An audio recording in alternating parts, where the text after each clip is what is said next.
Today's story was written by Travis Brown. You can find Travis's work on Amazon.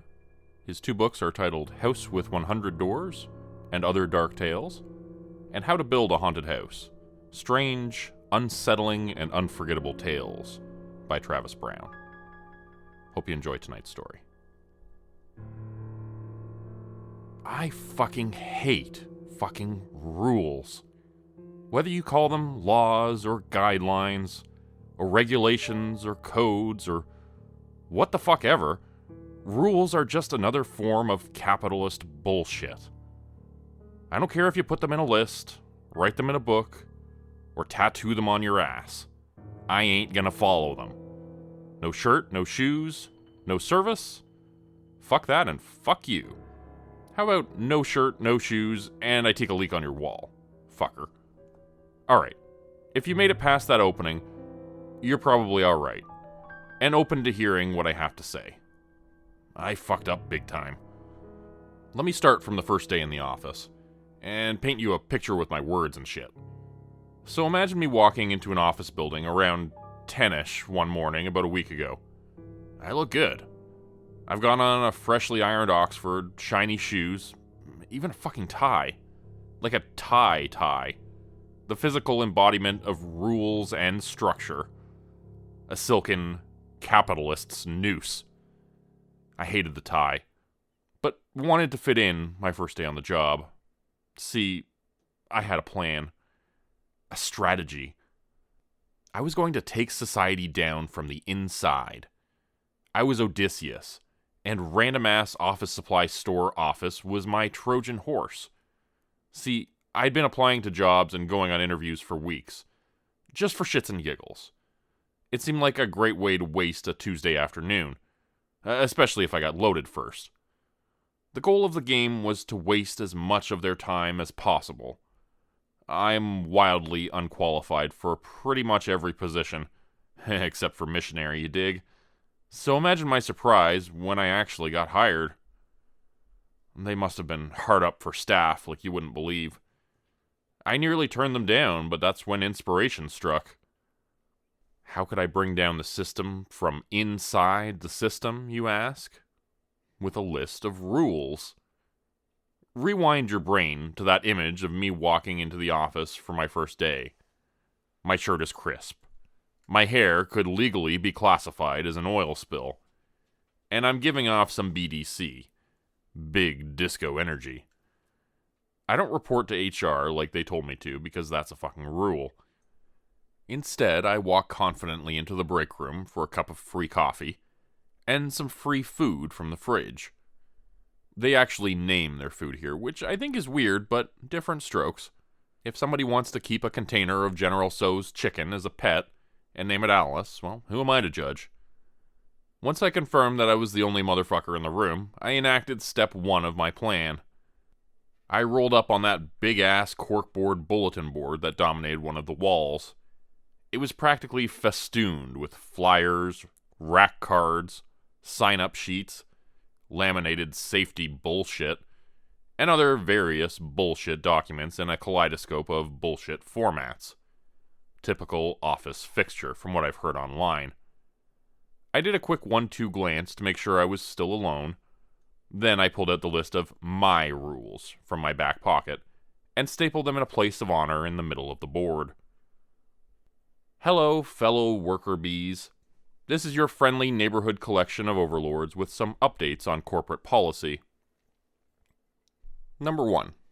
Our dress code has been updated to reflect the fact that fashion is poison, fur is murder, leather is murder, denim is assisted suicide, and every pair of Doc Martens produced requires the destruction of an acre of rainforest.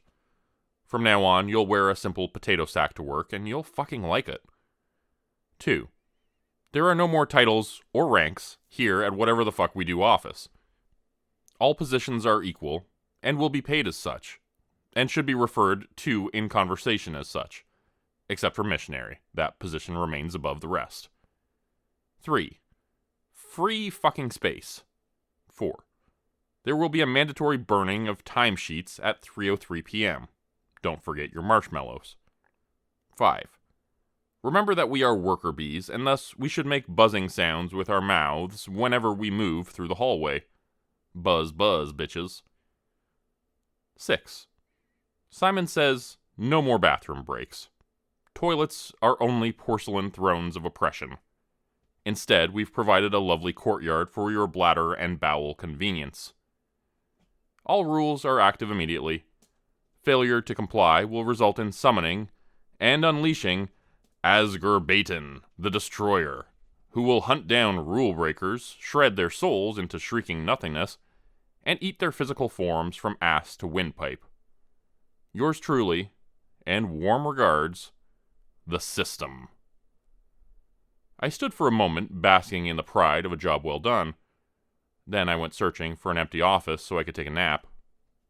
I fell into a deep, well-earned sleep under some schmuck's desk, until the sound of screaming ripped me back awake. The office I'd snuck into was one of those all-glass types with blinds on every wall. I pulled up the blinds nearest me to discover that the glass was splattered with blood. So much fucking blood. The entire room on the other side of the glass had a red tint to it. I watched men and women running from every direction. A pair of well-dressed dudes collided near the copier. One scrambled up and took off, but the second guy was stunned. That's when the demon walked in from a side hall. Gun to my head, if you asked me what kind of person I was, I'd probably say brave. Borderline heroic. Certainly hard to rattle. But when I saw the creature, I released a scream of absolute horror from my mouth, and a stream of utter terror from another part of my body. The demon was at least 8 feet tall, with reddish amber skin and built like a brick shithouse. Even his biceps had abs. A skirt of hissing snakes hung from the monster's waist. Asgurbaton the Destroyer. He was real. And he was here. Shit, I whispered, ducking behind nearby blinds as the demon scanned the room. I didn't think Asgurbaton was real. The name came up in one of the Warlocks versus the Patriarchy chat rooms I frequent, but I assumed it was somebody's D&D homebrew or some shit. Not a living, breathing demon. I peeked from around the blinds to see the man who'd fallen by the copier crawling away from Asgurbaton. The creature reached out a long arm, which grew longer and longer every second, until he could grab a handful of the dude's dark hair. It only looked like the demon tugged, a casual twitch of its wrist, but somehow it managed to yank all of the man's hair and half of his skin from his body. Red meat and twitching muscle lay exposed on his back. Asgurbaton leaned over and licked along the white curve of spine poking out of the flesh. My stomach cramped, rolled, then released its contents on the floor. The demon's face snapped in my direction. I felt like a mouse staring down a cobra. My legs refused to move. My lungs refused to pump. But my heartbeat was working overtime, pounding so fast I could almost hear the blood sloshing through my veins. Asgurbaton took a long step towards where I was hiding, then stopped and turned. A disheveled middle manager type was sprinting towards the demon, while holding a pair of scissors high above his head. Asgurbaton stepped forward in a flash, wrapping the man in a bear hug. I could hear bones snapping from all the way in my glass office. The demon kept squeezing the manager until a spurt of blood went out each ear. I finally shook myself awake, and I threw open the door to make a mad dash for safety.